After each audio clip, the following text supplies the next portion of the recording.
dia a todos. É um prazer mais uma vez estar participando aqui, podendo contribuir com um pouquinho de conhecimento, né, sobre o uso direcionado às infecções virais de qualidades específicas, já que dentro dessas doenças, né, tropicais, nós podemos ter consequências, né, evoluções aí para condições crônicas.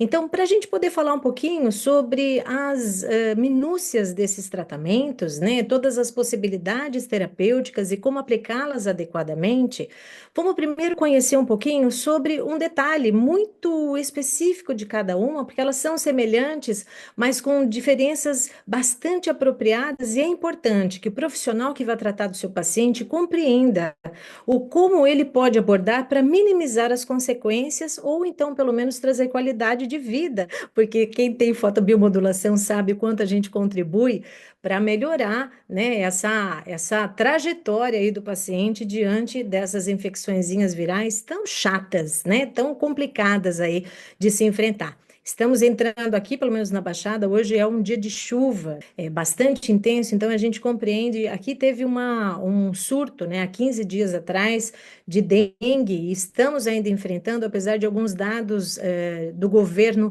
não ainda sinalizarem para isso, né, a gente compreende que a estatística ela virá após um período, então o profissional que tem esse conhecimento, ele é um diferencial, né, para poder auxiliar não só os seus familiares, a si mesmo, mas aos pacientes que o buscam para que amenize, né, o quadro na infecção aguda e também minimize a condição das infecções crônicas. Então, vamos em frente. Para aqueles que não me conhecem, meu nome é Liciane Toledo Belo, eu sou cirurgiã dentista, sou mestre em lasers pela USP, né, numa parceria que ela fez com o IPEM. Estou na odontologia há 31 anos, dentro da área da biofotônica há pelo menos 26. Sou especialista em harmonização orofacial e hoje faço parte de algumas sociedades brasileiras para que, de fato, a gente possa difundir esse conhecimento, né, das terapias luminosas de forma adequada, porque a gente compreende, né, que pela simplicidade com que a luz se apresenta, muitas vezes diversos profissionais a utilizam, né, não com o devido respaldo de entendimento da interação da luz com o tecido biológico. Então, com um pezinho na pesquisa e outro na vida clínica, a gente consegue levar aí ao conhecimento de pesquisadores, né, de grandes universidades, as necessidades de nós clínicos, né, que nós temos aí na nossa vivência diária, diante das condições, das prerrogativas de diversas condições que hoje nós temos dentro da nossa sociedade. E estou fazendo minha segunda graduação, né, então hoje graduando em biomedicina, para compreender um pouquinho melhor ainda novas atuações e novas abordagens que a gente também pode estar contribuindo com essa interação da luz com o tecido biológico. Então, dito isso, bora para a aulinha de fato. Quando a gente fala de condições endêmicas, hoje nós temos aí condições mundiais, né, onde há uma prevalência de alguns vírus, né? Então, a dengue, por exemplo, é a mais difundida porque ela está presente, né, na nossa sociedade há mais tempo que a chikungunya e que a zika. Tá? Mas que de alguma forma nós temos aí a preocupação, principalmente porque é uma doença viral que acomete vários países de terceiro mundo, né? Aqueles que têm baixas condições de saneamento básico, né? Estratégias governamentais muito pobres em relação a essas infecções que são disseminadas por um vetor, né? E um vetor é o mosquito, que se prolifera com muita facilidade em áreas onde há uma grande quantidade de água, né? Então, principalmente a fêmea desse mosquito é a grande responsável. E o espécime, né, mais discutido desse mosquito, logo logo a gente vai ver, é o Aedes aegypti, né, que está aí espalhado no mundo também, tá? Então, quando a gente fala de condições da doença em si, como ela está acometendo, né, principalmente aqui a região do estado de São Paulo, a gente observa que houve uma redução, né, isso são dados governamentais, né, extraídos aí do governo de São Paulo, tá? Então, muitas vezes o que a gente sente, né, de fato dentro da população, pela quantidade de pessoas infectadas, é que esse número ele pode ser muito maior, né, como aconteceu aí no caso da Covid-19, porém, nós já tivemos uma redução. É importante saber que a dengue, nós temos quatro sorotipos circulantes, né? Então tem a dengue 1, a 2, a 3 e a 4, e em condições de menor impacto na sociedade, vem também a zika gestante, que com certeza é a mais preocupante, né, das doenças, pelo fato de acometer os bebês, né, com a microcefalia, e sem dúvida a dengue, porque é ela que traz muitos óbitos diante dessas condições endêmicas que nós estamos enfrentando no nosso país. Então, vamos compreender um pouquinho melhor sobre esses sintomas presentes, né? Quando há a infecção, né, pela Aedes aegypti, dependendo do que ele está, de como é que ele está contaminado, e às vezes é mais de uma doença, né? Existe também a possibilidade da infecção tanto dupla, né, com dois tipos de vírus diferentes, quanto uma contaminação que já não depende mais do vetor do mosquito, né, que é a vertical, que é quando passa, por exemplo, a infecção para o bebê, da mãe para o bebê, ou ainda através da transfusão sanguínea, que a dengue é uma possibilidade muito grande disso acontecer, tá? Então, os principais sintomas, né, quando a gente fala de artralgia, que é aquelas dores na articulação, com a dengue, por exemplo, a gente tem ela quase presente, né? As dores geralmente são mais moderadas, né? Não são leves e nem intensas, mas isso também depende do quadro que o paciente já carrega consigo, né? Se houver comorbidades, condições de desgastes articulares, ou ainda presença de doenças autoimunes, esse quadro geralmente ele é muito mais severo, tá? É presente em 90% dos casos na chikungunya com intensidade, né? E, inclusive, trazendo aí uma condição crônica de artrite propriamente dita, né? Não em todos os pacientes acometidos, mas infelizmente uma grande parcela deles acaba desenvolvendo essa condição crônica. E também na zika pode acontecer dores mais leves, né? O processo da febre, geralmente na dengue, ele é alta, né, de início. Então, na infecção aguda, a dengue pode apresentar aí 48 a 72 horas de febre alta, tá? Na chikungunya também, né? E na zika, às vezes o paciente nem percebe. Quando a gente não tem a zika na gestante, por exemplo, numa condição de um paciente saudável, ela pode aparecer até despercebida, né? Diferente das outras duas, que geralmente faz com que a pessoa infectada, né? Ela fique prostrada. Inclusive, esse é o nome chikungunya, né? Ele vem de uma etnia aí africana, o nome. Não vou me lembrar agora qual é a língua em si, mas que significa encurvado, né, prostrado, tá? Então, chikungunya é uma palavra em africanês, de alguma dos dialetos de lá, e que realmente fala um pouquinho sobre a condição que o paciente, né, quando contaminado, se coloca, tá? O rash cutâneo, né, que são aquelas manchas vermelhas distribuídas na pele, então na dengue pode estar presente, não são todos os pacientes que apresentam esse sintoma, da mesma forma como as manchas elas podem ser diferentes, né, às vezes se assemelhando até a um contexto de psoríase, às vezes são manchas, são pontos esporádicos, podem parecer pústulas, né, então nem sempre elas são semelhantes, tá? No caso da chikungunya, ela pode se manifestar nas primeiras 48 horas. Existem alguns quadros extremamente severos, né, onde o rash cutâneo, ele realmente chama muito atenção, trazendo um desconforto gigantesco, tá? E aqui já fica o spoiler, né, de uma das indicações da fotobiomodulação, assim como nós tivemos, né, smallpox, no início do século de 1900, onde os primeiros usos da luz vermelha foi realizado, né, nesses exantemas virais. Nós tivemos aí o professor Finsen, né, trazendo essa possibilidade. Então, saibamos que sim, a gente pode utilizar a fotobiomodulação para amenizar a coceira que geralmente está agregada, né, ao rash cutâneo, ao desconforto que isso traz, tá? E na Zika, sempre pode estar presente também dentro das primeiras 24 horas, ela se manifesta, né? Geralmente isso se recompõe espontaneamente, não há necessidade de medicação, mas logicamente que o desconforto é grande, né? Então a maior parte dos pacientes sentem a coceira, sentem o desconforto cutâneo, né? E a fotobiomodulação, ela pode contribuir bastante para amenizar esse quadro. A presença do prurido, né, já que tem um rash cutâneo, o prurido ele é esperado, né, geralmente na dengue ele pode, quando presente, ele é leve, tá?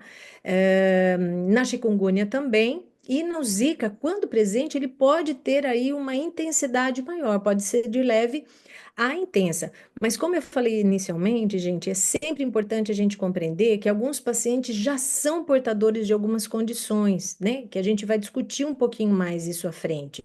A manifestação dos sintomas, ela é muito dependente das condições gerais que o paciente já tinha antes da infecção em si, né?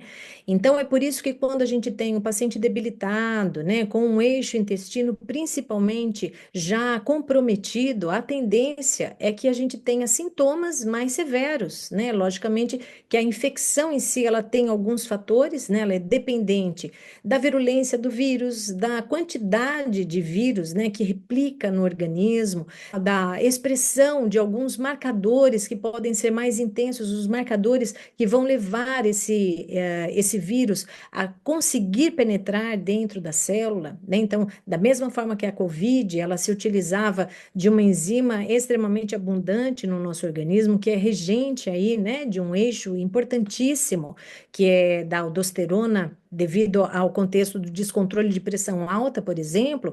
Essas outras infecções virais, elas também têm esse preceito, né? Elas se ligam em algumas proteínas, em algumas moléculas já presentes no organismo do hospedeiro para poder fazer a sua penetração dentro da célula. Então, quando a gente tem uma hiperexpressão e o paciente tem a infelicidade, né, de estar diante aí de uma contaminação com esses vírus e ainda estar em desequilíbrio, fazendo uma hiperexpressão, né, proteica dessas condições que facilitam, né, a entrada do vírus para dentro da célula, com certeza a infecção ela tem a tendência de ser muito mais grave, tá? E sintomas também muito mais severos.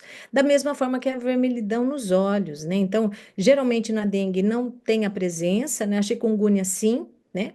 E no Zika também. Então, a avaliação dos sinais clínicos são muito importantes, né, para que o profissional ele realmente se baseie nessas condições para trazer o diferencial, né, as possibilidades estratégicas para amenizar esses sintomas, né, e o entendimento do que isso pode implicar, né? Então, se a gente tem contextos que podem trazer uma evolução coagulatória, né, uma evolução hemorrágica, né, porque tudo isso pode estar, infelizmente, presente, né, diante desses vírus aí. Então, vamos entender um pouquinho melhor sobre este contexto. Então, o Aedes aegypti, ele é, sem dúvida, o vetor mais abundante que a gente tem, né? Ele não é o único Aedes que transmite as doenças, existem outros mosquitos, né, da mesma linhagem que também podem fazer a contaminação acontecer. Aqui na América Latina, principalmente no Brasil, é o mais abundante, provavelmente o mais abundante em todo o mundo, né? Mas na Ásia, por exemplo, a gente tem outros Aedes que também são vetores e que também podem fazer a contaminação acontecer, tá? Essas viroses, elas são conhecidas como arboviroses, né, porque são aquelas transmitidas pelos artrópodes, né, principalmente aranhas, carrapatos e, nesse caso, especificamente, os mosquitos, tá? Sobre o vírus em si, nós temos dois gêneros, então, dengue e zika, eles fazem parte de uma família que chama Flaviviridae, tá? E o chikungunya é do Togaviridae. Então, são famílias diferentes, né, mas com comportamentos de contaminação, né, e de virulência bastante semelhantes. Então, para a gente ter uma ideia, né, dessas famílias, aquele preceito, né, do envelope dimérico, né, o envelope proteico dimérico, ele está presente. Nós temos o capsídeo, né, que é uma proteína de revestimento do material genético dos vírus. Nós temos aí o genoma deles, que é baseado em RNA, tá? E também a membrana proteica, né, que é onde estão presentes as proteínas que se ligam a outras proteínas já presentes nas nossas células para transmitir ou ainda para quando a gente for ter que fazer indicação, né? Eu agora também no caminho da biomedicina, né, sei que a gente precisa de alguns exames específicos, como o RT, a avaliação através da PCR, RT-PCR, ou ainda, né, a avaliação da presença do IgG, IgM, né, para saber se a infecção ela aconteceu e já houve uma sensibilização do organismo, e isso é muito importante, gente, quando a gente fala da dengue, porque às vezes o paciente ele já teve dengue, por exemplo, tipo 1, né, e praticamente não desenvolveu sinais, passou como se fosse uma gripe, um sintoma leve, não foi em busca de atendimento médico. Mas na contaminação, novamente com outra cepa, por exemplo, é onde ele pode estar manifestando todos os sinais e sintomas mais típicos de uma condição mais severa, tá? Então, isso é interessante a gente compreender, né, como que essa avaliação é feita. E qual é a proteína específica para poder diferenciar a contaminação por um tipo de vírus ou outro. Por exemplo, uma proteína não estrutural chamada NS1, ela tanto pode diagnosticar a dengue quanto diagnosticar zika, tá? Já a E2, E1, por exemplo, são proteínas que nos dizem respeito a uma infecção através do chikungunya, né? Então, isso tudo, gente, é muito interessante para aqueles que estão na caminhada aí dentro da biomedicina, em saber a diferença, né, desses processos, porque aqui é onde as indústrias farmacêuticas têm interesse de fazer medicamentos, né, para poder inibir o aceite, né, celular dessas proteínas, fazer o bloqueio dessa infecção. E no caso da fotobiomodulação, também, porque essa proteína pode ser um alvo, né? A fotobiomodulação, ela pode intensificar mecanismos antioxidantes que contribuam para a destruição dessa molécula proteica especificamente, né? Ou então a inibição ou neutralização de uma enzima que também pode auxiliar o processo de infecção. Por isso que a gente sempre diz que, quando na possibilidade, com o entendimento, né, e a compreensão de como abordar o nosso paciente, diante de alguma infecção, tendo todo o processo, que nem nesse caso, a gente não tem infecção, né, de hospedeiro de outras formas, não passa através de gotículas, nada disso. A gente precisa de um vetor, né, que é o mosquito. Mas a COVID, por exemplo, né, que já pode ser transmitida através de gotículas salivares, né, as secreções corporais, como a gente pode estar auxiliando na reabilitação dos nossos pacientes. E isso também, gente, é uma fonte de renda, porque é extremamente robusto, extremamente benéfico, né? Então, quando a gente atua, principalmente nos primeiros momentos de infecção, dentro dessas primeiras 24 horas com o nosso paciente, há a possibilidade dele manifestar sintomas mais críticos, mais severos, reduz abruptamente, né? Porque a luz por si só, ela também tem uma condição de promover eventos antivirais. E com o conhecimento, por exemplo, do azul de metileno, né? Que depois a gente pode falar um pouquinho mais sobre isso, de uso oral, de uso endovenoso, por exemplo, você otimiza ainda mais essa possibilidade, né? Que são medicações, que são formas da gente poder atuar sem que você tenha que intervir, por exemplo, na prescrição de um médico, né? E dividir com ele a responsabilidade neste sentido. A gente pode abordar de uma forma completamente externa, né? Melhorando a qualidade de vida do nosso paciente, sem implicar em algum contexto que possa trazer aí um prejuízo, né? Nessa reabilitação. Então, vamos entender um pouquinho melhor como que isso pode acontecer. Então, o desenvolvimento dessa infecção viral, ela é baseada, né, nessa possibilidade, porque esses vírus, eles são tão capciosos, né, por causa do capsídeo, exatamente, que eles acabam formando um endossomo. Então, através de uma alteração de cargas elétricas, né, ele consegue se inocular para dentro da célula através da ligação com algumas proteínas, liberando, então, o seu material genético dentro, né, da célula do hospedeiro, principalmente, né, através das primeiras células. Os fibroblastos são os primeiros a estarem contaminados, os queratinócitos queratinócitos também. Então, é por isso que geralmente nessas primeiras 24 horas, a infecção, o exantema viral se demonstra, né, como a rash cutânea, né, como a presença de coceira, porque é onde ele está se replicando severamente, tá? E nesse momento a gente vai falar um pouquinho aqui, existem algumas linhas de possibilidade, porque dentro desse exantema, gente, não é só uma rash que forma aquela placa avermelhada. Diante de uma condição como essa, só a fotobiomodulação pode estar melhorando bastante, né, a qualidade de vida do paciente, reduzindo a possibilidade dessa replicação aumentar. Mas também, em muitas vezes, ou porque o paciente se coça muito, ou porque a gente já tem outras formações pustulosas, né, condições mais severas, há necessidade de entrar com terapia fotodinâmica. Tá? E ainda assim, quando a gente tem comorbidades, eu preciso pensar em eixos também. Então, eu posso oferecer um ILIB para esse paciente, é melhor que eu faça uma transabdominal e, em alguns casos, até mesmo transcraniana, tá? Para poder reabilitar aí uma condição neurológica que possa se estabelecer, principalmente diante de um quadro como a chikungunya, por exemplo, tá? Então, aqui. A semelhança, né, ela é grande, todos os vírus eles fazem mais ou menos, né, essa mesma condição, logicamente que cada um tem a sua proteína de predileção, até mesmo a sua proteína de revestimento é diferente, né, como a gente já falou, Zika e dengue ainda se assemelham, né, por causa da proteína não estrutural, mas já no chikungunya a gente tem uma específica, tá? E assim ele consegue, de fato, formar esse endossomo para então contaminar essa célula. Então, aqui, os sintomas, eles são bastante semelhantes, né? Então, a gente já tem aí a dengue, a mais antiga, por isso que ela está mais difundida, né? Então, nós temos muito mais regiões endêmicas no mundo para dengue do que para as outras doenças, né?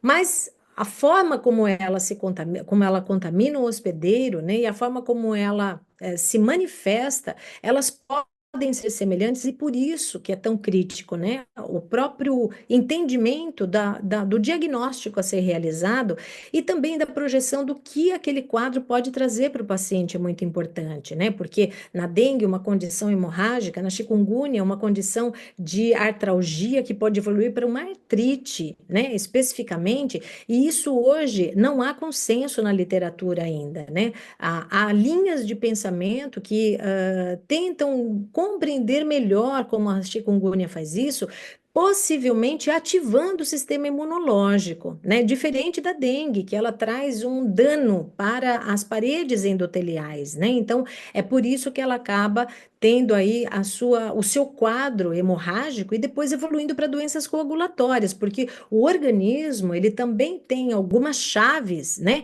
Para uma autoproteção. E a partir do momento que você tem condições aonde o paciente pode se esvair, né, perder o sangue de forma espontânea por causa dos danos provocados, né, nas células endoteliais, o organismo reage, fazendo com que a gente tenha aí eventos de coagulação intrínseca implicados, levando a quadros coagulatórios, né, bastante preocupantes. Então, o paciente pode se recuperar da condição hemorrágica, porém, ele precisa ser monitorado, porque depois ele pode desenvolver condições coagulatórias, assim como a COVID, né? E trazer também síndromes de longo prazo, né? Porque um sangue, né, com uma reologia alterada, uma condição mais específica de longo prazo, uma condição crônica, ela vai implicando em deficiências, né, do alcance do oxigênio, deficiência da entrega de nutrientes, aonde o paciente pode estar evoluindo aí para um quadro renal mais crítico, uma condição hepática mais complicada, né? Ainda mais se ele tiver hábitos deletérios, como a ingesta de bebidas alcoólicas, e em conjunto a isso for de etnias específicas, né? Que também tem toda uma prerrogativa aí de possibilidade do desenvolvimento de doenças coagulatórias, né? Quando conciliado com a ingesta de bebidas alcoólicas. Enfim, é bastante complexo. Então, a gente tem aí o grande diferencial, porque não é só o exantema, não é só aquele período, né, em que a dengue está presente, que o paciente fica, a dengue, a chikungunya, fica extremamente prostrado. São as condições pós, né, que a gente pode ter aí a dengue grave, e risco de morte, né, que é, de fato, entre essas doenças virais a que mais mata, né? No caso da chikungunya, as doenças articulares crônicas, né, relacionadas e no caso da Zika, do Zika, né, nós temos aí a síndrome de Guillain-Barré, que ela é uma condição neurológica extremamente debilitante para os pacientes, além da microcefalia fetal, né, quando ela comete as mulheres grávidas. Então, para a gente poder compreender um pouquinho melhor, no caso da dengue em si, como é essa evolução, né, para o quadro hemorrágico, é interessante a gente sempre olhar para o imunológico do paciente, tá? Então, assim, uma vez que houve a contaminação por uma das cepas virais, né, da dengue, no caso da dengue 1, por exemplo, você já tem a formação dos anticorpos, né, para que quando, diante dessa infecção, nós tenhamos a resolução do quadro infeccioso. O problema é quando a gente tem uma segunda infecção, e nesse caso vem outras cepas, a 2, a 3 ou a 4, né? Que é onde a gente acaba tendo aí a produção, porque há uma semelhança entre, né, sorológica entre as cepas. Tá? Só que com condições específicas. Então, a gente tem aí circulando anticorpos, né, no organismo, lembrando, gente, que anticorpos severos, né, de grande quantidade, circulando no organismo, também trazem uma condição de alteração da reologia do sangue, né? Então, a viscosidade aumenta exatamente por causa de alterações não só elétricas, né, por causa da presença desses anticorpos, né, que as nossas células elas têm um potencial elétrico, e inclusive se utilizam disso para se repelir, né, como é o caso das hemácias, por exemplo, mas que diante dos anticorpos, né, formados, você acaba tendo uma redução desse potencial elétrico, onde as células podem começar a se conjugar. E aí a gente aumenta também, né, a produção das citocinas, né, exatamente para sinalizar, para amplificar determinadas linhagens celulares, para realmente conseguir combater, né, estabelecendo ainda a atuação, né, de sistemas secundários, como é o sistema complemento, né? E aí, gente, quando a gente fala de sistema complemento, começa a entrar toda uma alteração até de comportamento celular, né? Porque o sistema complemento, ele acaba, por exemplo, a proteína C reativa sendo amplamente produzida, que é essa proteína que vai se ligar ao vírus, né? Ou então ainda quando a gente tem condições como elementos do sistema complemento específicos, né, para ajudarem o organismo a encontrar esses vírus, acabam trazendo um comportamento alterado de macrófagos, né, fazendo com que eles se tornem células espumosas. Então, por exemplo, se o paciente já é portador de aterosclerose, a tendência é a gente ter realmente uma condição bastante preocupante para evoluir, por exemplo, em severidades maiores, tá? Então, diante disso, né, quando a gente tem a presença dessas anafilotoxinas, né, que é especificamente a C3A e a C5A, que fazem parte desse sistema complemento, você acaba tendo aí um aumento da permeabilidade vascular, exatamente para que as células da imunidade atravessem da circulação sanguínea para os tecidos periféricos, né? E também por causa da morte, né, dessas células endoteliais, que são as segundas a serem contaminadas, para que o vírus ele ganhe o organismo, ele começa na região onde ele foi inoculado, então fibroblastos queratinócitos, começa a se espalhar, né, através de uma condição local mesmo, e assim a gente acaba tendo aí toda uma evolução preocupante, né, dos quadros dos pacientes, e nem sempre dá para a gente saber, gente, porque tem muita gente que tem problemas de comorbidades e desconhece, né, que é portador desses quadros, tá? E muitas vezes na manifestação é que se descobre. Então, neste processo, você acaba tendo uma destruição mais eficiente, né, principalmente das células endoteliais, e, consequentemente, a gente acaba tendo aí uma chuva, né, uma tempestade de citocinas que traz um bloqueio da efetividade do imunológico. Aí vamos pensar comigo, né, que nem fala-se muito sobre essa condição do imunológico, né? E das condições de comorbidade. Então, o problema não é só a infecção em si.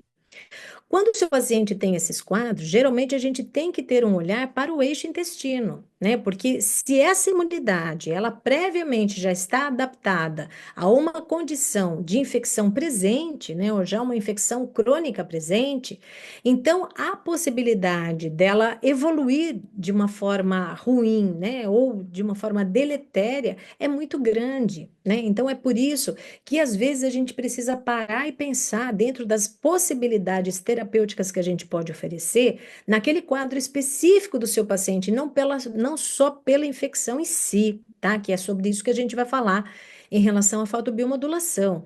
Então, você precisa ter o entendimento da manifestação da condição geral daquele paciente, e, logicamente, da severidade que essa infecção viral se mostra, para que, de fato, as estratégias com a fotobio sejam as mais assertivas, tá?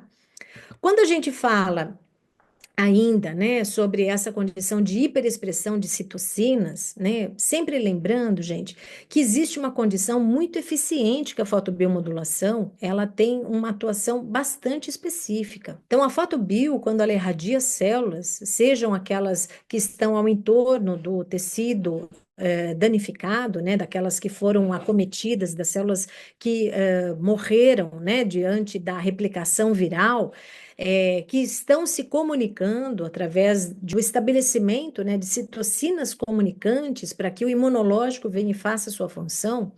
Quando a gente tem uma hiperexpressão de interleucina 1, da interleucina 6, da interleucina 1 beta, do fator de necrose tumoral, em conjunto, você passa a ter uma debilidade na resposta imunológica. Isso foi muito bem descrito, né, muito bem estabelecido ao se estudar o comportamento imunológico nas condições severas da Covid-19. E hoje, com esse entendimento, apesar da dengue estar circulante há muito mais tempo, né, não se compreendia muito bem, e por isso a demora da efetividade vacinal, né, da dengue, e ainda o entendimento melhor, né, o porquê da evolução desses quadros. Então, com essa condição, a gente compreende como reduzir, né, a formação dessas interleucinas que podem trazer um quadro bastante crítico através dessa chuva, dessa tempestade de citocinas, tá?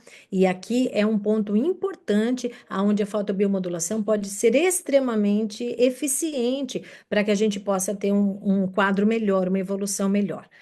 Então, aqui a dengue, né, ao contaminar o indivíduo, a gente passa a ter algumas mudanças nos processos de transcrição, por exemplo. Então, aqui o fator de necrose tumoral, né, kappa B, que tem por função estabelecer aí um sistema antioxidante, né, mais abundante no nosso organismo, ele passa a fazer com que haja uma secreção mais intensa, na realidade, uma expressão gênica voltada para o contexto pró-inflamatório, e aí pode evoluir para condições que possam levar a, se não presentes, né, as comorbidades, aí sim elas podem começar a serem desenvolvidas, né?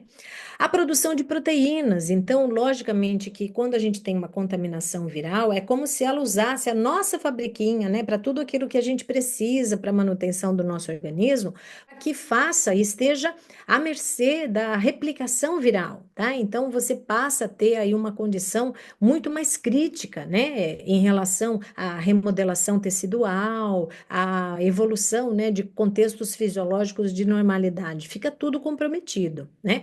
Os mecanismos inflamatórios, a gente intensifica aí a adaptação da imunidade através, porque nós temos dois mecanismos, né? A imunidade, ela pode se adaptar pelo processo inflamatório infeccioso em si, que é onde a gente tem ali o reconhecimento do patógeno, né, e todo o estabelecimento do mecanismo que formará os anticorpos para combatê-lo, mas também quando a gente tem um dano tecidual muito severo, né, que é onde a gente tem a destruição de células, o organismo também reconhece isso como uma adaptação à sua imunidade para ela combater esse quadro, né? Então, o que está levando a esse organismo a perder tantas células, né? Esse tecido especificamente a perder tantas células, né? E quando a gente fala do mecanismo endotelial, né, que é uma prerrogativa da dengue, né, que traz aí um contexto visto bastante preocupante na evolução, por isso que ela é a que mais mata, né? A gente tem que ficar muito atento às condições do nosso paciente, à evolução desse quadro, aos mecanismos de apoptose, né? Logicamente, porque se você tem um desequilíbrio no processo de ter a formação de células, né? E é interessante quando a gente estuda um pouquinho mais sobre essas patologias virais, né? É que o vírus, ele é tão capcioso que ele consegue trazer uma infecção para as células mieloides, né? Para as células que vão originar aí o tecido sanguíneo, as hemácias, as plaquetas, e ainda podendo impactar até mesmo na produção das células imunológicas, né? Então a gente tem aí um contexto que começa lá embaixo, né? Exatamente nas células mieloides, naquelas que vão se diferenciar nos tecidos que vão contribuir, né, para a remodelação do tecido fluido, como as células sanguíneas, e assim sucessivamente, né? Também intensificando permeabilidade vascular, o que não é nada positivo, né? Afinal de contas, uma permeabilidade aumentada, né, para os vasos sanguíneos, já que nós temos um tecido fluido, há probabilidade disso extravasar, né, e trazer contextos, perda mesmo, né, do volume sanguíneo, né, entrar num choque hipervolêmico ou hipovolêmico ou alguma condição deste contexto, é levar realmente o paciente a uma inclinação para o óbito, tá? Então a gente precisa ficar muito atento a isso. A chikungunya, por sua vez, né, diante de uma contaminação, ela não tem predileção pelas células endoteliais. Ela tem uma predileção pelo tecido sinovial. Olha que interessante, né? Então, ela fica na circulação, não contaminando o endotélio em si, mas ela caminha até ela encontrar os tecidos sinoviais que estão nas articulações, né, trazendo aí toda uma contaminação persistente, que é aí que a gente pode ter uma evolução para as doenças degenerativas articulares, né? Principalmente a artrite, que ela se compara, né, à artrite reumatoide, a doenças autoimunes, né? Então, a chikungunya, ela tem aí uma evolução bastante preocupante nesse sentido, né? Porque ela altera o comportamento, ela também traz todas essas alterações que nós já vimos no vírus da dengue, só que ela tem as suas especificidades. E nesse caso, o tecido sinovial, né, é o mais comprometido, inclusive as células que o compõem. Então, os fibroblastos sinoviais, eles ficam contaminados de forma persistente, né? E a apoptose desse tecido, ela começa a se intensificar, podendo levar a uma condição de desgaste, né, de degeneração articular bastante rápida e é irreversível, tá?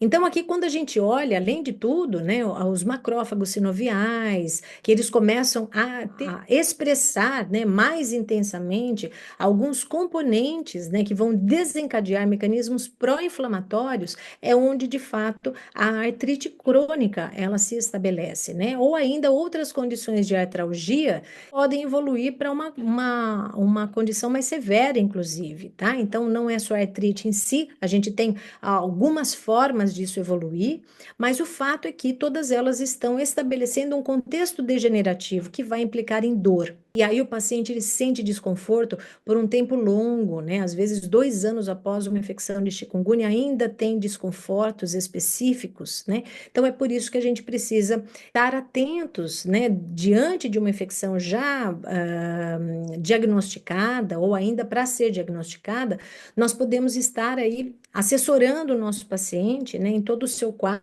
o seu desconforto, para que ele melhore, né, para que ele não evolua para essas condições específicas. Existem essas condições cutâneas, né? É muito interessante, gente, que quando a gente fala de manchamento, né, isso implica até mesmo na harmonização facial, né? Se a gente tem alguém aí especialista também em harmonização, que atue com estética também, é importante relembrar que, uma vez infectado esse organismo, né, não só devido às manifestações específicas, porque a gente pode ter o rash, não só dérmico, mas também mucoso, né? Então, veja que é possível, o rash maculopapular é o mais comum, né? Que é exatamente aquelas bolotinhas que se apresentam como se fossem áreas de placa, tá? Mas vesículas e bolhas, as aftas genitais, né, que elas podem ser gigantiformes, as aftas tanto nos lábios quanto as aftas orais, né? As pústulas ou úlceras axilares, uma descamação pode estar presente, a presença de angioedema ou até mesmo a urticária, né? Que ela é comum, bastante comum na parte inferior da perna e pés, né? A condição hemorrágica ou purpúrica, né? Que é onde a gente tem aquela condição bem distribuída, né? De maculazinhas, né? Arroxeadas pela pele. A rash palmar, porque às vezes o paciente não apresenta na pele, mas a palma das mãos e a planta dos pés podem estar contaminadas, né? Contaminadas porque há uma grande quantidade de vírus também nessas manifestações, né? Por isso que quando a gente tem isso nos primeiros dias, nas primeiras horas da infecção em si, é importante a gente pensar também na terapia fotodinâmica, né? Porque em um momento específico, como a replicação está ativa, se a gente ilumina até a luz fazer os seus eventos, gente, porque veja, não é imediato, não é que a luz vai lá e vai fazer como um raio laser de alta intensidade e destruir esses organismos, esses micro-organismos imediatamente, né? Na realidade, a luz ela vai atuar com alterações de mecanismos metabólicos intracelulares, contribuindo para que não haja condição de replicação viral. Então, não é que ela possa aumentar a quantidade de vírus, não é que a luz faça isso, mas quando a gente tem todo esse processo já em andamento, até a luz alterar metabolicamente para contribuir para uma destruição, uma eliminação, um evento que intensifique o comportamento celular, e durante esse processo realmente pode aumentar aí a quantidade de vírus, né? Não pela implicação da luz direta, mas pelo fato da gente já ter um caminho metabólico avançado para isso, tá? Então, por isso que a gente muitas vezes precisa tomar cuidado com a fotobiomodulação em momentos específicos. Eu vou exemplificar. Quem já fez o herpes labial sabe que se você não usa terapia fotodinâmica no primeiro momento, na vesícula, né, na fase bolhosa, ele pode exacerbar para depois reduzir. Não que a luz vá fazer mal, né? Só que o paciente precisa ser informado disso, né? Porque aquela exacerbação, se você não tiver argumentos para explicar e informar o teu paciente que isso pode acontecer, ele pode entender que piorou o quadro, tá?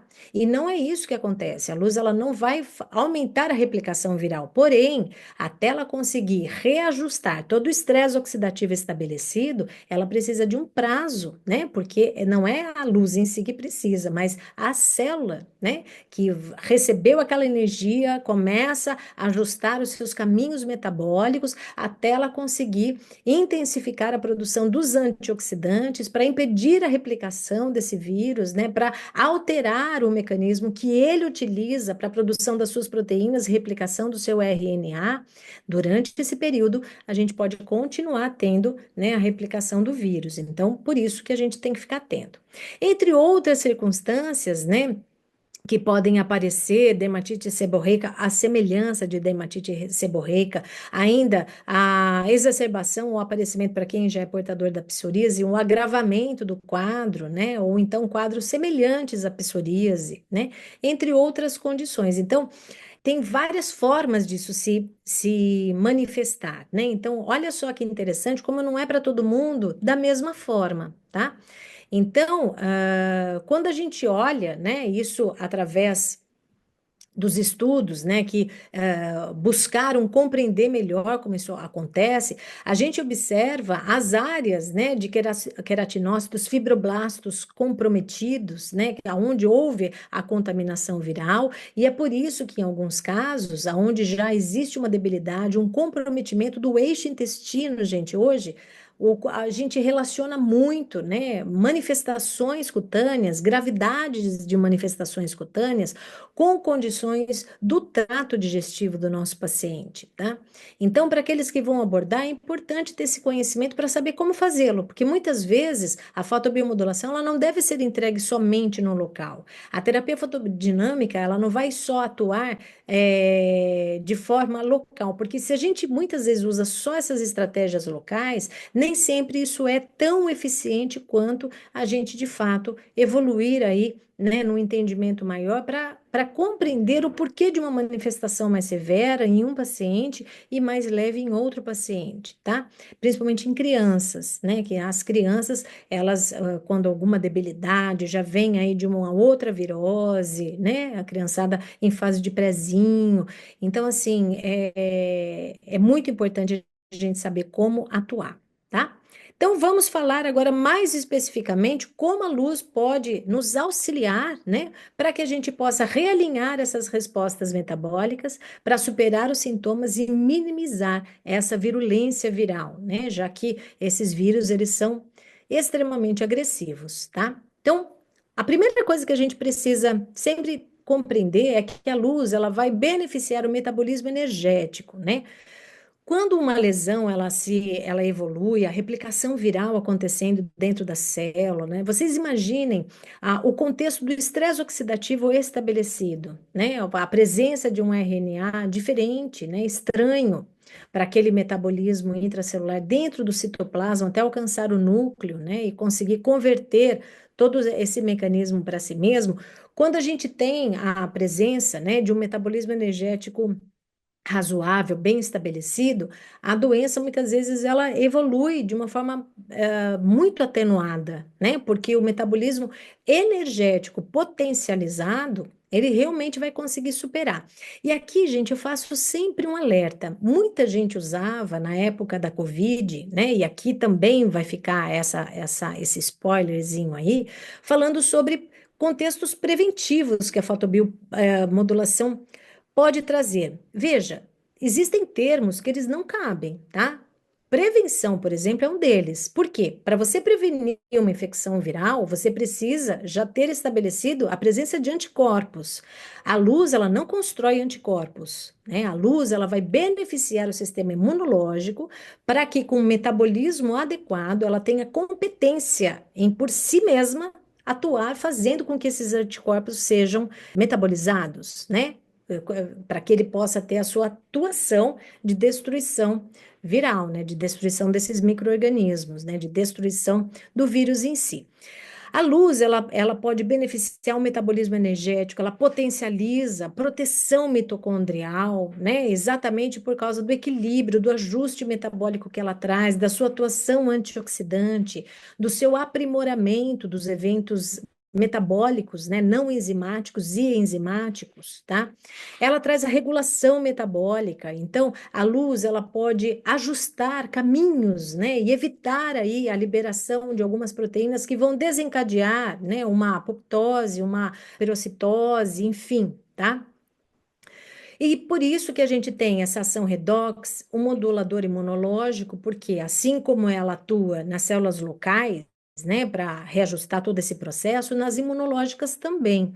Então, a gente olha a maior parte dos estudos que trazem aí o benefício da luz, seja nas doenças bacterianas, seja nas doenças virais, é exatamente por ela ter a competência, né, de reajustar o metabolismo de cada célula que forma o sistema imunológico, né? Então, ela vai atuar ali nas células dendríticas que reconhecem o antígeno, vai atuar nas serial killers, né? Vai atuar naquelas que vão secretar citocinas para sinalizar mais macrófago, mais monócito, mais o que for necessário para o combate, né? De fato, ficar ganho, digamos assim, tá? Ela vai ajustar padrões elétricos, né? Porque nós temos isso, as nossas células, elas também têm potenciais, seja pela presença de íons, né, circulantes que beneficiam desde os sinais elétricos neurológicos, até mesmo a competência da reologia, né, do tecido fluido, como no sangue, por exemplo, dessas células se repelirem. E isso é muito importante para que a gente não tenha evolução, por exemplo, para condições coagulatórias, né?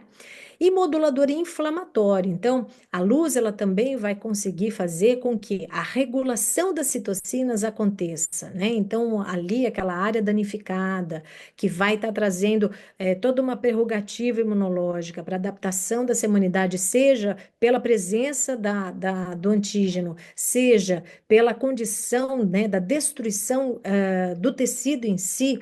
A luz, ela vai reajustando esses processos metabólicos, contribuindo então para que a gente possa ter um controle, um manejo melhor dessas condições, tá? Então aqui é onde a gente restabelece uma homeostase, onde os sintomas se amenizam, onde o mal-estar do paciente se autorregula, onde a gente consegue trazer uma implicação tecidual reduzida, né? E isso é muito positivo para a reabilitação.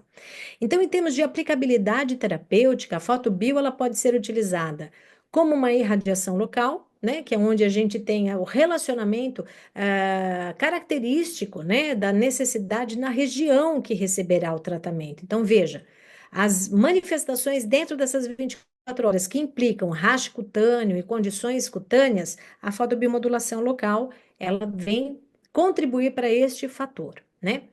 A irradiação sistêmica vascular, ela já vai atuar nas células sanguíneas, né, onde a gente vai contribuir para a redução da hemólise, para a melhora, né, digamos assim, prevenção, né, do contexto da permeabilidade vascular. Muitas vezes esses vírus circulantes, eles podem ser destruídos, né? Porque eles são sensíveis, gente. Eles são extremamente sensíveis, mas quando tem todo um processo, né, um arcabouço tecidual para que eles sejam acolhidos, né? Então, ó, tem as proteínas que eles precisam para se ligar e jogar o seu material genético dentro da célula, entrar dentro da célula e compartilhar o seu material genético, consequentemente, a gente acaba tendo aí uma condição bastante preocupante, né? Então, esse processo reológico do sangue, da linfa, a regulação da glicemia, um processo de controle de tensão arterial, uma redução do estresse oxidativo e também o bem-estar, porque o paciente sente amenidade, né? Nunca nos esqueçamos que a irradiação sistêmica vascular, ela pode atuar diretamente no sistema endocannabinoide, né? Então, no sistema endocannabinoide, a gente tem aí todo um aumento da secreção das endorfinas, né? Que podem contribuir não só para uma reabilitação, mas como um processo de reabilitação mais leve. E a irradiação transabdominal, né? Que é onde a gente vai buscar o ajuste do microbioma, porque veja, quando a gente fala de contexto, gente, nós estamos nos referindo ao microbioma que ele é ajustado através da presença de bactérias, de vírus, de fungos, né? Então, a partir do momento que você tem uma infecção, a quantidade, né, do viroma, que também faz parte do microbioma, mas que ela se intensifica, dentro desse equilíbrio, você passa a ter algumas seleções naturais, né, de bactérias que compactuam com a presença daquele vírus, né? Então, começa a reduzir geralmente as bactérias benéficas, simbiontes, né? Então, onde você também começa a ter a probabilidade de ter uma diarreia, né?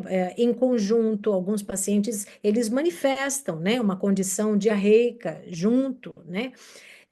Então, por isso que a gente precisa sempre estar de olho, mas nem sempre a diarreia está presente. Só o fato de você ter essa contaminação já desajustou todo aquele processo de saúde quando existente, né? Porque muitos pacientes já são portadores de uma disbiose, ou porque estão acima do peso, ou porque são portadores de doenças imunológicas, ou porque têm condições específicas, né? O excesso de carboidrato, uma alimentação baseada em ultraprocessados que é a maioria da nossa população, tá? Então, a probabilidade da gente ter aí a necessidade de pensar nesse contexto é muito grande, gente, muito mesmo, tá? E aí a gente começa a falar um pouquinho mais sobre as propriedades que a fotobio nos traz, né? Como a radiação sistêmica vascular. Ao colocar o equipamento no pulso do nosso paciente, a gente vai estar atuando diretamente no contexto da hemostasia sanguínea, né? Então, veja, quando você tem a dengue, que pode evoluir aí para os contextos hemorrágicos, ou quando você já tem evolução neste sentido, né? Há de se pensar qual o comprimento de onda utilizar. Então, vamos entender um pouquinho melhor o que é a irradiação sistêmica vascular, né, para que não haja dúvidas na necessidade dessa seleção.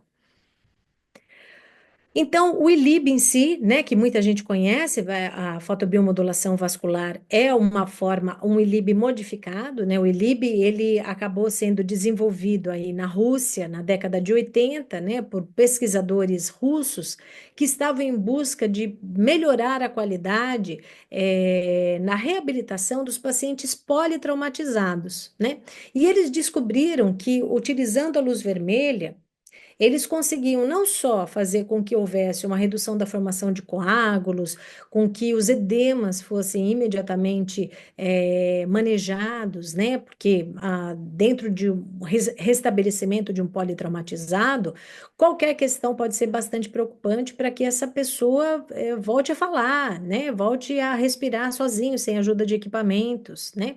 Então, esse primeiro momento, o ILIB, ele era utilizado para esse fim. Logo depois começaram os estudos para as doenças cardiovasculares. Então, o ILIB, ele tinha sempre no vermelho, né, sempre em 660 nanômetros, é por isso que a gente tem muitas publicações com este comprimento de onda, beneficiando, então, pacientes portadores de doenças cardiovasculares. Por quê? Porque somente o vermelho é capaz de liberar o óxido nítrico, tá? O infravermelho não tem essa prerrogativa, ele não libera óxido nítrico, porque a interação dele no citocromo C oxidase, ela é muito menor, então, assim, a quantidade de óxido nítrico que pode ser desencadeado, ela não traz um evento de vasodilatação, como é o caso do vermelho, tá?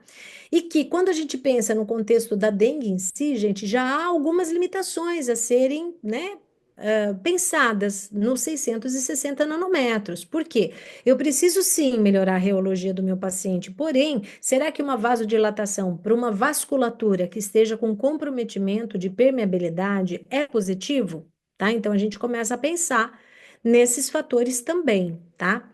O infravermelho por si, ele tem uma atuação, um grande fotoreceptor do infravermelho é a água. Então, quando você tem a absorção deste comprimento de onda pela água, a gente tem uma alteração imediata da reologia. Então, mesmo que o vaso não dilate, esse sangue, ele passa a ter uma circulação facilitada, uma viscosidade reduzida, exatamente porque nós vamos implicar em atuações imediatas na eletricidade conjugada nesse processo, nos potenciais elétricos na realidade, né?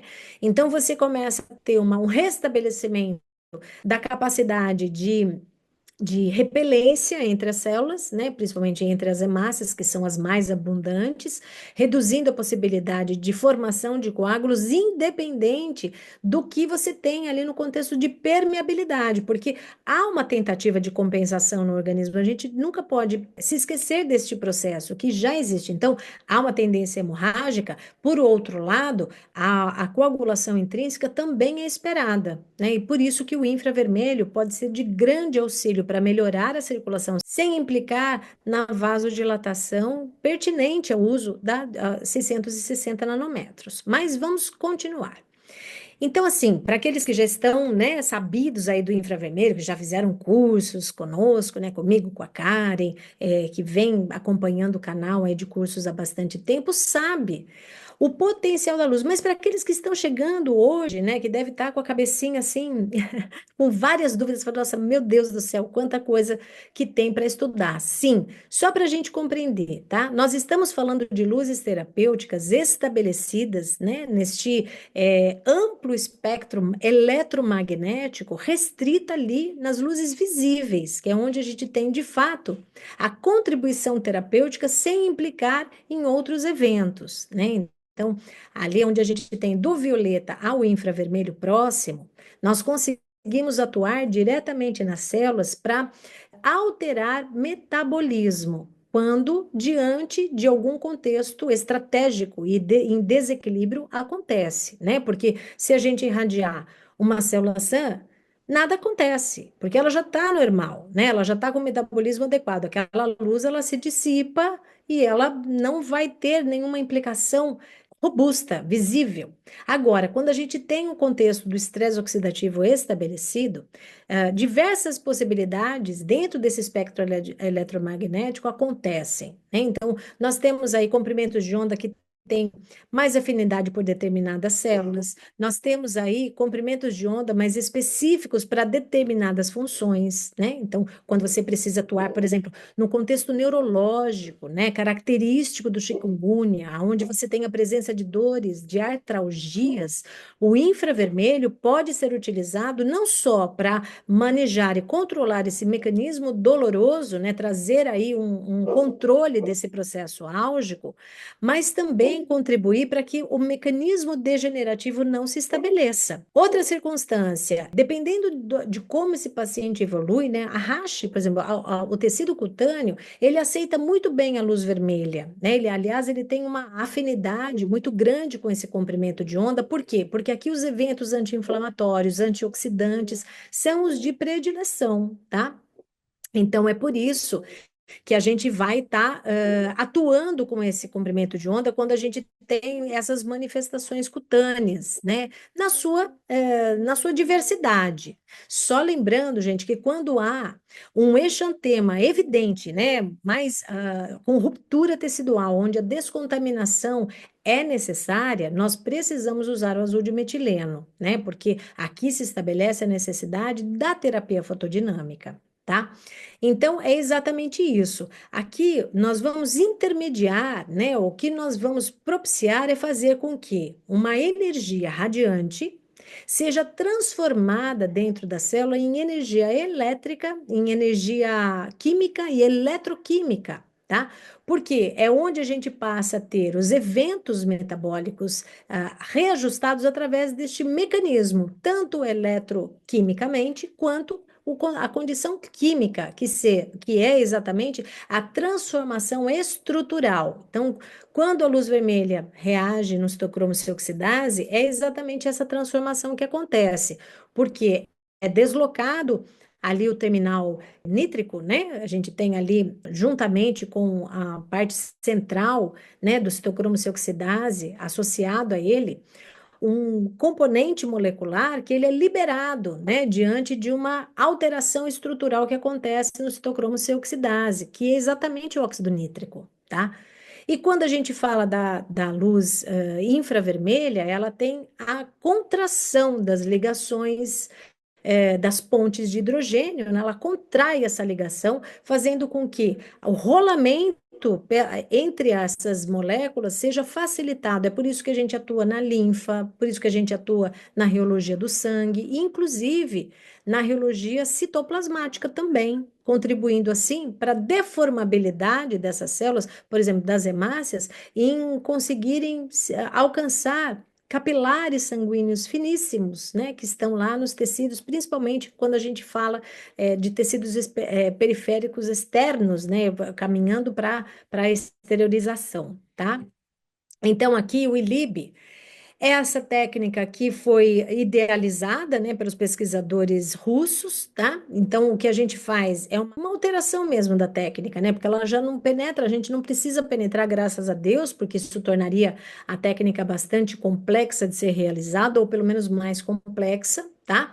E com a disponibilidade de fazê-la de forma transcutânea ou transdérmica, né, onde a gente também produz os mesmos eventos, né, eventos muito semelhantes aos que são gerados endovenosamente, né, só que através de uma técnica extremamente simples, que seu paciente pode receber isso numa pré-sala, não necessariamente na sua presença. Então, o paciente está acometido, você pode fazer uma pré-salinha lá só para recebê-lo para um ILIB, para as irradiações diferentes, né? Ele pode ficar num ambiente mais aconchegante, né? Num local onde ele possa receber essa meia hora de ILIB aí de forma mais confortável, sem a sua presença, né? O que traz realmente uma perspectiva de ganhos maiores, né? Imagina você ter um ambulatório de ILIB, que delícia!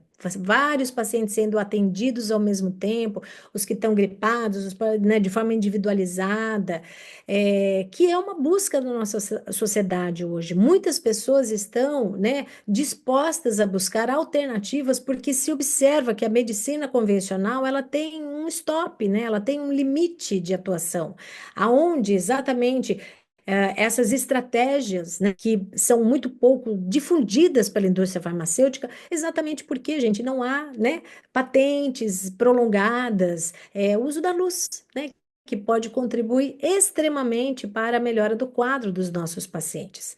Então, aqui a gente vai estar reajustando, né, todo o mecanismo enzimático antioxidante do nosso paciente, porque vocês imaginem uma contaminação viral, né, ou a formação de exantema, todos os sintomas que desencadeiam uma infecção como essa, podem trazer ao organismo, né? Então, é por isso que às vezes o paciente ele demora, né? Imagina chikungunya, que na língua lá, no africanês, né, num dos dialetos, fala sobre a condição que o paciente fica totalmente prostrado, né? Eu até vi ontem exatamente qual era a tradução, mas, enfim, né? A gente sabe que ele fica curvado, fica prostrado. Então, tendo essa forma de contribuir com um antioxidante, aí tem alguns estudos que mostram, né? O azul de metileno pode ser uma grande alternativa de forma endovenosa, inclusive, né? De uso oral. Outros antioxidantes mais comuns, né? Como a vitamina C e tantos outros que possam contribuir também para que a gente possa intensificar esse mecanismo antioxidante. Então, esses preceitos, né? Sempre lembrando que a pulseirinha é um localizador para facilitar, né? Porque quando a gente consegue fazer essa terapia no pulso do paciente, a posição que ele precisa ficar pode ser feita numa cadeira, né? Desde que ele esteja com óculos, bem protegido e que o equipamento esteja bem rosqueado, essa pulseirinha é extremamente eficaz, sem dúvida nenhuma, tá? Mas o ILIB também poderia atuar para pacientes que são, né, infelizmente, amputados ou que têm alguma condição que não permita que você irradie a radial, a gente pode ir nas regiões das grandes artérias, né? Pode ser na femoral, pode ser na poplítea, tá? Pode ser mais próximo às manifestações mais severas, se tem uma ferida, se tem alguma condição mais específica, né? Quanto mais próximo a gente chegar, mais atuantes seremos, né, em relação a todos os mecanismos da regulação imunológica do local, né, por causa dessa adaptação pelo micro-organismo, pelo dano tecidual, tá? Então, nós temos algumas alternativas a serem pensadas, né? E lembrando que o tecido sanguíneo, nós temos aí a linhagem vermelha, né, que é formada exatamente pelas hemácias, e a linhagem branca, que é feita pelo tecido imunológico circulante, que é aquele que vai reconhecendo a condição do organismo, às vezes diante, né, de uma contaminação, ele já compreende o micro-organismo que está ali e já atua, né, diante desse antígeno na formação dos anticorpos, tá?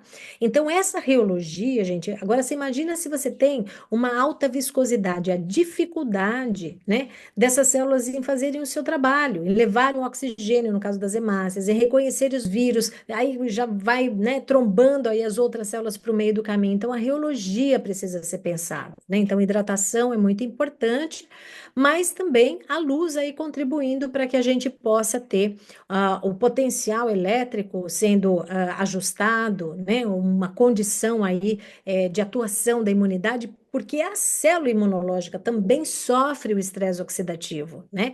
E muitas vezes, diante de várias citocinas sendo secretadas ao mesmo tempo, essa sinalização parácrina e endócrina intensa, começa essa chuva, né? Essa tempestade de citocinas, e não sabe mais para onde ir, porque há uma inteligência celular, né? Para que ela possa realmente atuar de forma eficiente nesses mecanismos. Por isso que pode ser desencadeado o sistema complemento.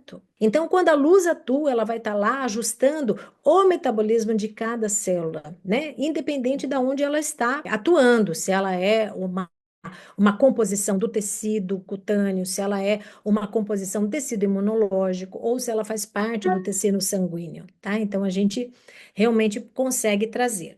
Quando a gente faz o uso da luz vermelha, então, esses eritrócitos, né, as hemácias em si, elas vão fazer a formação mais intensa do óxido nítrico, que é muito importante, sim, porque o óxido nítrico, ele intermedia, né, a transição da L-citrulina para da L-arginina para a L-citrulina, para que a gente possa ter, então, o desencadeamento, né, da vasodilatação. Só que nem sempre, gente, é interessante a gente utilizar essa luz vermelha, né? Como eu falei, quando a gente tem, por exemplo, uma velocidade de hemossedimentação já aumentada, quando você já tem lise celular acontecendo, né? Exatamente porque o paciente já está com a dengue hemorrágica, o vermelho ele deve ser evitado, né? Em contrapartida, o infravermelho pode ser de extrema importância ali. Por quê? Porque ele vai atuar no restabelecimento das células, não só as células na formação endotelial, mas na regulação dos mecanismos inerentes a essa permeabilidade. Tá? Hoje, quando a gente o estuda, né, não necessariamente porque a publicação ainda, gente, para dengue, chikungunya, e Zika, ainda ela é muito restrita na literatura, né? Exatamente pelas condições difíceis de se estabelecer uma pesquisa com o uso da fotobiomodulação, né? Então, a gente deve ter uma ou duas publicações específicas para esse fim. Mas quando a gente vai para publicações que são para outros fins e a gente compreende os mecanismos metabólicos, né? Então, Hamblin, por exemplo, que ele tem diversos estudos que ele mostra a propriedade da luz em exercer funções específicas, né? A gente começa a distribuir isso de uma forma muito adequada em relação aos sintomas que o paciente apresenta, às condições que o paciente apresenta. Tá?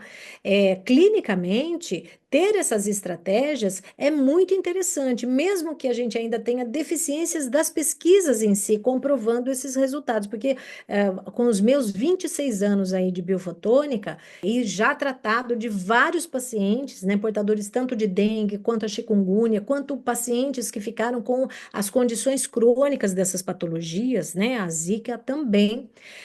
A gente observa a melhora do quadro, né, o reajuste. Eu tive, inclusive, uma paciente colombiana que ela veio ao Brasil para passar pela consulta, né, em busca de alternativas, porque a medicina não oferecia a ela reabilitações de uma condição que ela desenvolveu após a chikungunya, né? Um ano com uma paralisia, ela estava com queda, né, da face, uma paciente jovem.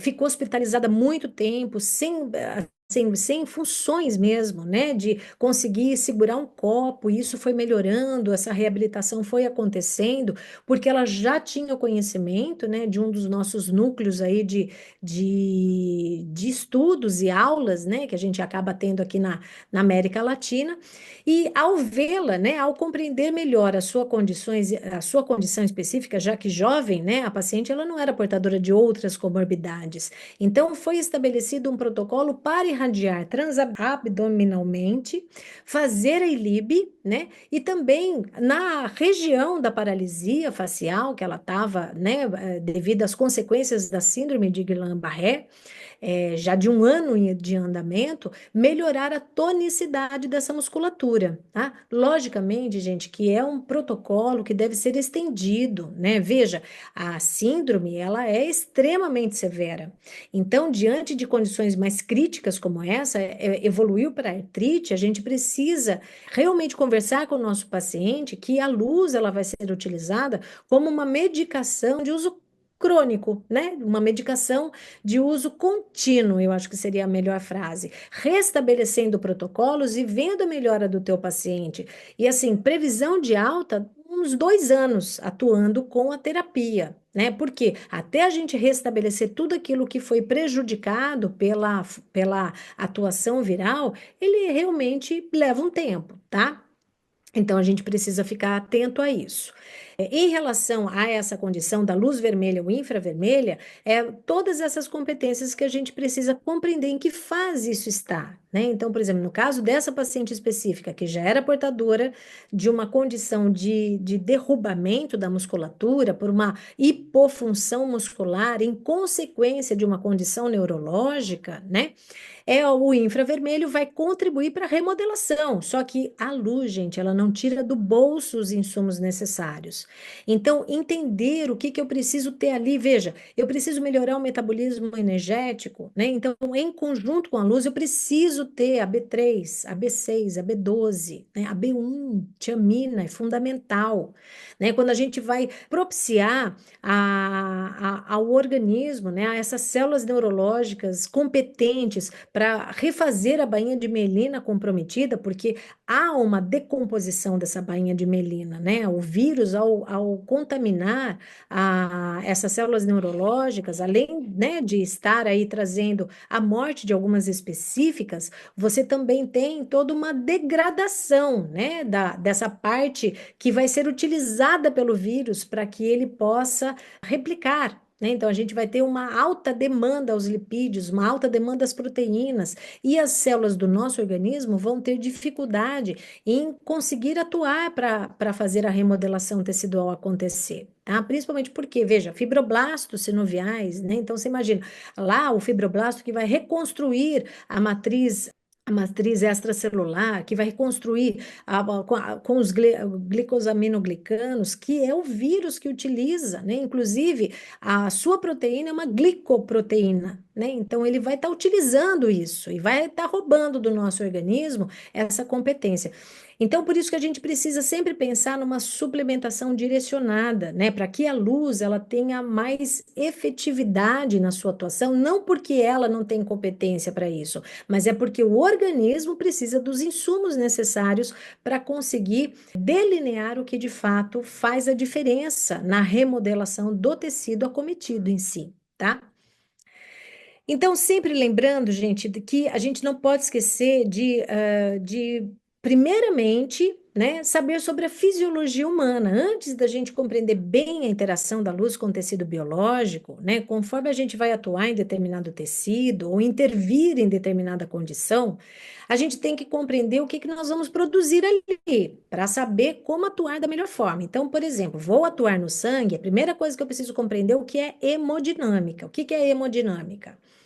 A hemodinâmica, para a gente poder ter uma condição de normalidade, eu preciso ter, primeiramente, pressão do oxigênio. Então, o paciente que insufla o peito adequadamente, né, quando ele gera essa insuflação, né, do pulmão em si, que ele vira, né, que ele traz essa dilatação da caixa torácica, ele vai estar empurrando esse oxigênio para dentro das hemácias, né? E uma vez que você teve a competência desse oxigênio penetrar em um dos quatro tetrâmeros que formam a hemoglobina, basicamente, de forma muito rápida, os outros três tetrâmeros também vão conseguir, através da presença do ferro, puxar, né, pela eletricidade, né, competente, o oxigênio para que se agregue a essa molécula que é a hemoglobina, que é a grande molécula carreadora dos gases dentro do nosso organismo, tá? Então, tenho que ter essa pressão do oxigênio.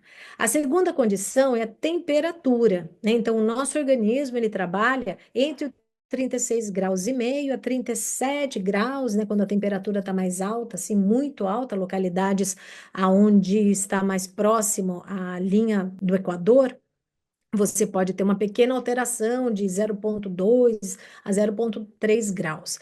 E o pH, né? Então, o pH ele também é inerente à presença da pressão desse oxigênio. O pH, gente, o nosso sangue, ele é mais para alcalino, lá para 7,4, 7,6.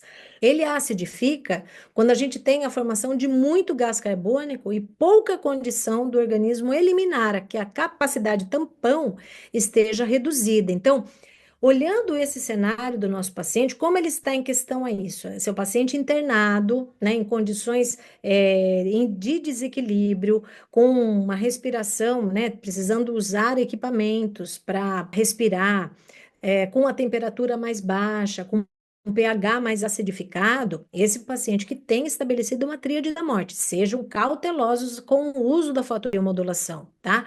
Aqui não cabe ou vermelho. O infravermelho, ele pode ser usado, né, desde que você tenha o conhecimento do quadro geral desse paciente para melhorar uma situação sistêmica, tá? Mas existem condições que o paciente não tem mais como se recuperar. Então, avaliem, né, se naquele momento a luz ela vai contribuir para que ele tenha um paliativo, né, de conforto, né, se realmente nada pode ser feito e ele já está evoluindo para óbito, tá? Mas que a luz, ela ainda assim pode ser utilizada para trazer mais conforto, atuar no sistema endocannabinoide, que ainda está funcional, né? Para que a gente possa trazer um bem-estar nesse momento para o paciente, é muito válido. Ou se de repente a gente realmente consegue melhorar toda uma condição. E para isso, gente, a gente precisa compreender melhor metabolismo de ferro, velocidade de hemossedimentação, todas essas características que implicam, né, em uma possível alteração benéfica com o infravermelho e crítica com o vermelho, tá? Então a gente tem que ficar atento. E quando a gente tem, por exemplo, doenças hiperglicêmicas também em conjunto, né? Porque a hemoglobina glicada é uma hemoglobina que ela não tem função biológica. Então, aquele paciente que está com dengue, que tem todo um desajuste glicêmico, né? Então, tem aquele diabetes tipo 2 totalmente descompensado, gente, sejam cautelosos com a luz vermelha, porque a luz vermelha ela tem uma intensidade de interação maior que o infravermelho, né? Exatamente pela sua predileção pelo ferro. Quando você já tem uma condição de debilidade, essa predileção pelo ferro faz com que a gente tenha muita agitação nesse ferro, ou uma grande quantidade de ferro presente, né, circulante, ou ainda quando a gente tem aí o ferro 3+, né, numa condição já de metamoglobinemia, por exemplo, induzida por medicação, por uma condição de infecção viral, há de se pensar em usar sempre o infravermelho, né? Porque nós não vamos ter uma interação tão intensa com o ferro, né? Reduzindo assim a possibilidade de uma lise mais intensa das células, tá? Porque o vermelho nesses quadros ele pode ser mais prejudicial do que benéfico. É onde a gente vê cair oxigênio de paciente. Então sejam cautelosos com o vermelho, tá? Sempre lembrando o que é uma condição, né? Hemoglobina oxigenada, né, que está do seu lado direito, e a hemoglobina sem a presença de gases, né, que é uma metohemoglobina, né, que é essa do lado esquerdo, tá? Uma oxihemoglobina do seu lado direito, que ela tem uma expulsão para a hemoglobina aceitar o oxigênio, gente. A luz, ela tem a característica de expulsar a BPG, que é uma enzima, né, que impede a afinidade da hemoglobina pelo oxigênio. Quando a gente irradia o sangue, a gente traz uma predisposição mais alta essa afinidade acontecer. Então, você pode alcançar uma oxigenação mais eficiente desde que você compreenda o quadro do paciente e atue de forma eficiente para isso. Em alguns casos da presença da meta-hemoglobinemia, por exemplo, há necessidade do uso endovenoso do azul de metileno, que é a medicação padrão ouro para esse quadro, né? Porque existe aquela congênita, né, que a criança nasce com metemoglobinemia, mas também existe uma condição que pode ser predisposta pelo uso de medicamentos, né, por condições críticas, até infecções também, né, em alguns quadros aí com os vírus em questão hoje. Tá? Então, aqui a gente vai estar beneficiando o organismo, né, com a expulsão da BPG, aumentando a afinidade pelo oxigênio, né, fazendo com que a gente tenha uma atuação para oxigenar melhor os tecidos periféricos, melhorar aí todo um contexto de regulação metabólica e fisiológica, e também atuar diretamente sobre o potencial elétrico, né, das células para que haja repelência, para que a gente não tenha aquela condição coagulatória como resposta do organismo diante de quadros hemorrágicos, tá? Principalmente, né, quando a gente fala da dengue em si. E também quando a gente fala, né, das consequências da chikungunya, né, que pode trazer aí os processos álgicos, pode trazer aí questões bastante críticas às articulações, né? Então, sempre levando mais oxigênio para reduzir aí o estabelecimento do quadro de hipóxia, que é característico, né? Numa condição onde a infecção viral leva a um mecanismo degenerativo a ser estabelecido. E assim a gente vai ter uma atuação para uma reabilitação mais adequada, para evitar consequências maiores, tá? E como entregar esse ILIB, né? Veja, a aplicabilidade dessa terapia radiante, ela exige alguns entendimentos, né? Primeiramente, veja, aquela dose de 30 minutos, ela geralmente é um norte, né? Aonde a gente vai estar restabelecendo características e estabelecendo mecanismos mais oxigenantes. Porém, diante de alguns quadros mais críticos, talvez a gente precise elevar esse período. Tá? Então, aonde a dor é muito intensa, onde o quadro febril é mais severo, aonde a prostração do paciente é maior, talvez a gente precise extrapolar a meia hora e entregar uma hora, tá? Dependendo do quadro geral que esse paciente demonstra, né? Sempre lembrando que a luz ela trabalha com dose dependência, né? Então a gente pode ter aí o estímulo com tempos mais prolongados e potências mais baixas, né? Mas que também a inibição é esperada quando a gente tem tempos muito longos, né? E potências mais altas, ou mesmo com potências baixas, mas tempos maiores. Então, a gente precisa sempre ajustar esse processo, tá? Na dúvida, gente, é meia hora, né? Que já vem lá estabelecido no equipamento. Quando a gente fala do que oferecer, o remédio que eu vou oferecer, né? Porque a luz também é remédio, a gente vai estar pensando em qual comprimento de onda que vai ser mais benéfico naquele quadro, né? Diante de toda a exposição aqui estabelecida, é a hora que você vai pensar qual, né? Que eu posso oferecer com mais segurança, com maior efetividade, para que aquele fim, aquele objetivo seja mais rapidamente alcançado. A irradiância, né? Que no caso do nosso equipamento, do Duo, é muito seguro, porque como você não tem como ajustar a potência, você só precisa se preocupar com o tempo. Afinal de contas, a irradiância, né? Ela é a potência do equipamento pela área, né? Que é dividida pela área em que nós estaremos distribuindo essa energia, né? E a potência do equipamento é muito segura para que a gente possa trazer aí uma terapia extremamente eficaz, né? A ponto de alterar metabolicamente em tempos singulares, né? Em tempos específicos e dentro daquela área que compete, né, o feixe do equipamento.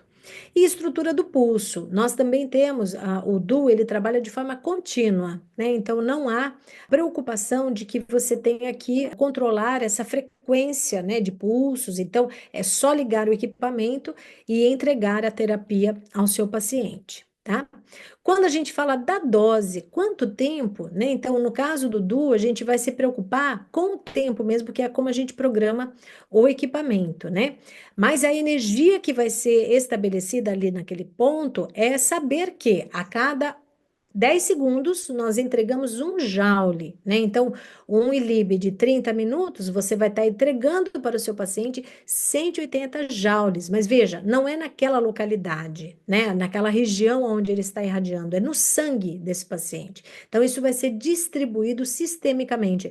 É por isso que a gente precisa compreender, será que meia hora já é suficiente, né? Então, quando você tem um pouquinho mais de entendimento, a hemodinâmica, você compreendeu esse entendimento, você pode entregar essa terapia por um tempo um pouco mais longo, né, para realmente beneficiar ainda mais o teu paciente. Quando a gente fala de densidade dessa energia, né, que aqui eu estou falando sobre dose, veja, a densidade de energia é aquela quantidade de energia distribuída naquele centímetro quadrado. Então, se a gente for levar em consideração o ILIB, por exemplo, que nem se você tiver uma tatuagem na região onde você vai colocar no teu paciente, se houver ali uma tatuagem, esse tempo a gente vai trazer uma queimadura, né? Apesar de que a nossa pulseirinha ela tem uma segurança muito grande, exatamente pelo tamanho, né, do dispositivo que traz o afastamento do equipamento da pele do paciente. Porém, se você tem uma tatuagem ali, você vai perder totalmente a efetividade, porque não vai chegar no sangue, né? E vai poder provocar, sim, por causa dessa meia hora, uma queimadura, exatamente porque num ponto fixo, que esses 180 joules vão ser depositados. Então, fiquem atentos a isso, tá? Quando a gente distribui isso no organismo, ele é benéfico, mas se for atuar num ponto específico, né, numa região onde há uma grande absorção dessa energia, você pode ter problemas, tá? O tempo de radiação, né, que nesse caso, como a gente tem uma potência fixa, a gente só precisa se preocupar com o tempo, né? Porque aí nós vamos fazer com que esse tempo de radiação ele seja seguramente realizado, né, para que você não tenha picos, né, de radiância e traga queimaduras para a pele do teu paciente, né, ou outras condições mais preocupantes. Então aqui a gente estabelece, né, meia hora ou quando você for irradiar o tecido cutâneo do paciente, ali 2 joules, por exemplo, do vermelho, que é uma dose estimulatória básica, né, onde você vai poder melhorar aquela condição da coceira, de toda essa esse processo, porque a liberação da histamina ali está intensa, né? A gente já vai ter um conforto, né, e um benefício extremamente alto. E o intervalo de tratamento, veja, na fase aguda, gente, para essas infecções virais, seja COVID, seja síndrome mão-pé, mão-pé-boca, seja essas infecções virais, né, onde há a presença do enxantema, o ideal é fazer diariamente, tá? Uma vez ao dia para contribuir para a reabilitação desse tecido, né? Para a eliminação desse vírus e para que a fase aguda seja manejada, tá? Quando a gente já tem uma condição crônica, aí vale a pena a gente fazer radiação a cada 2, 3 dias. Por quê? Você começa alterando algumas condições para depois exponenciar os efeitos, né? E não adianta fazer mais diariamente, porque quando há uma condição crônica, há todo um mecanismo que precisa ser reajustado, e isso leva tempo, né? Isso leva muitas vezes tempos mais longos, né? Que é aquilo que nós falamos sobre os 2 anos de protocolos sendo refeitos, né? Para que de fato a gente alcance aí o sucesso clínico, tá?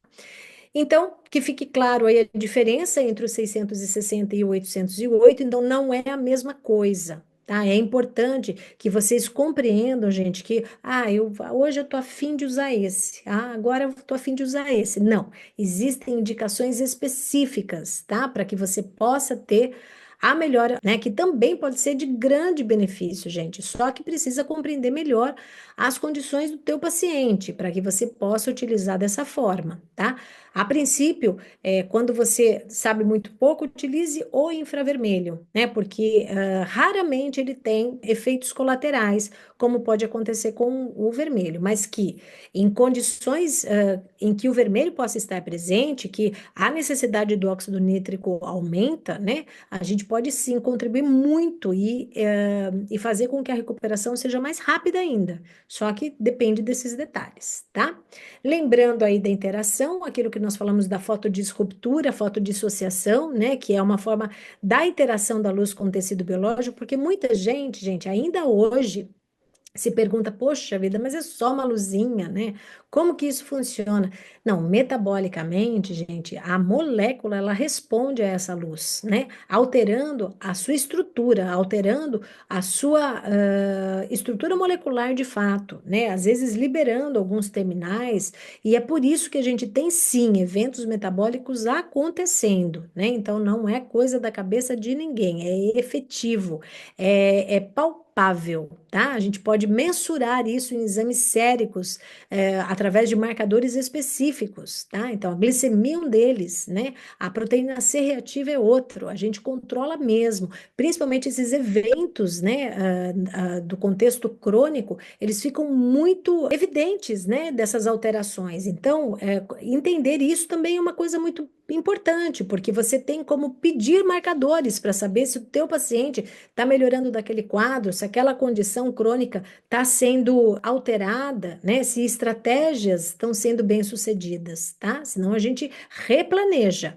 tá? Porque geralmente, gente, a luz, ela é assim, é fenomenal, né? Não tem como não ter resultados. Você só não tem resultados se você não planejou bem, se você não diagnosticou adequadamente. É a única forma da gente não ter resultados.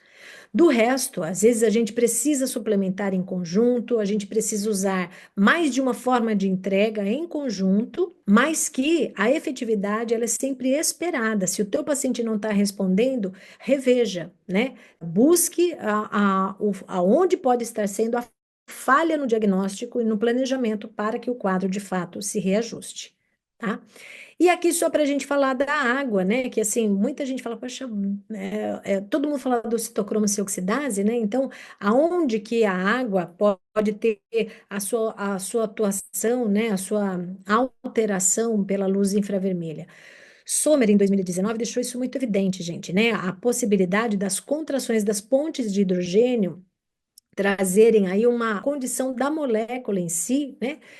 Principalmente pelo infravermelho, né? Porque o vermelho também tem um pezinho lá, assim como o infravermelho também tem um pezinho no citocromo C oxidase, mas a interação maior acontece exatamente por causa dessa contração na molécula de água e o beneficiamento para a reologia em si, tá? E aqui, só para a gente justificar o porquê do receio com a luz vermelha. Vejam, o espectro de absorção da hemoglobina e ferritina, quando a gente olha no espectro, olha lá no 660, né? Quando a gente fala da apoferritina, né? E da ferritina em si. Logicamente que quando a gente fala de comprimentos de onda ainda menores, né? A interação é muito maior para a ferritina. Mas é uma preocupação, sim, né? Porque a gente tem aí uma grande absorção pelos 660, e isso trazendo essa vibração, né? Porque a partir do momento que você tem essa absorção, o que que acontece com a ferritina? Ela tem uma vibração, né? E se ela vibra, ela pode estar trazendo degradações, porque isso pode gerar uma transformação da luz em energia térmica, tá? E levar a uma lise, né, da célula em si, levar a uma alteração da reologia em si, porque a gente sabe que o ferro em excesso no organismo, ele é um grande potencial oxidante, tá? Essa oxidação, ela se intensifica com essa interação, tá? Então, por isso que ainda a gente precisa de respostas mais robustas pela literatura para tirar essa ideia de que a luz vermelha possa trazer consequências. Mas isso, gente, aconteceu no período da pandemia, né, que muitos dos profissionais usavam de forma aleatória, sem muito entendimento, a luz vermelha, em pacientes críticos, e o que a gente observou era uma piora do quadro, não era uma melhora imediata. Diferente daqueles que utilizaram o infravermelho, tá? Que foi o que a gente preconizou desde o começo. E os que utilizaram o ILIB no infravermelho tiveram um benefício gigantesco para a reabilitação dos pacientes. Em contrapartida, os que fizeram uso com o vermelho em si tiveram alguns prejuízos, algumas preposições que nós não temos resposta na literatura ainda. Então, é por isso que, por enquanto, enquanto as pesquisas não trazem um esclarecimento, eu coloco aqui alguns dados, né, que corroboram com esse pensamento, para que você também fique atento a isso na sua prática clínica. Aqui finalizamos, tá? Mais uma aulinha. Eu agradeço pela hora maravilhosa, esclarecedora, como sempre, e a nossa parceria aqui com a MMO. Convido vocês para se inscreverem em nosso canal no YouTube, youtube.com.br/mmióticos, e acompanhar nossos conteúdos por lá. Também nos acompanhe pelo Instagram, @mmióticos. Pessoal, muito obrigada e até o próximo curso. Obrigada, Aliciane, mais uma vez, e até mais, pessoal. Obrigada. Beijo em todos. Tchau. Tchau, tchau.